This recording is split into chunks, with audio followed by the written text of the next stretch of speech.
Ecclesiastes 6. Namatikdan ko nga nining kalibutan na ang tao wala gayud hatagid kaangayan.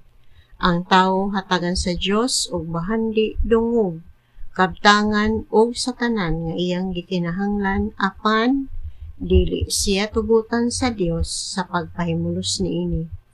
Dumuduong hinuoy magpahimulos niini. Wala kini kapuslanan o dili matarong. Ang usa ka tawo mahimong makabaton ug usa ka gatos ka anak ug taas kaayong kinabuhi.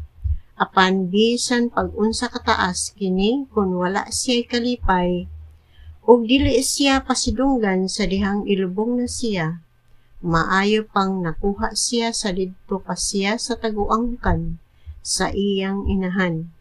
Walay kapuslanan ang iyang pagkahimugso ug mahanaw lamang siya sa kangit-ngit o hikalimtan.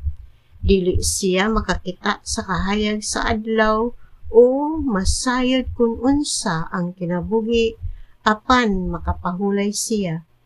Unsa pa kaha ang tawo nga wala gayud makapahimulos sa kinabuhi bisan pag magpanuigon siya 2,000 ka tuig. Silang duha usaray padulngan.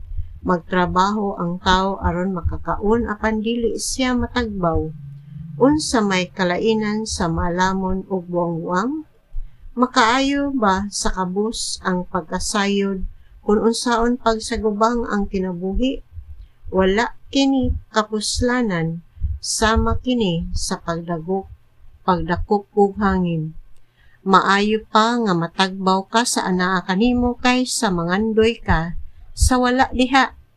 Nasayra ng daan ang bisan unsang maitabo ug nasayod kitang tanan nga ang tawo dili makalalis sa gamhanan pa kay kaniya.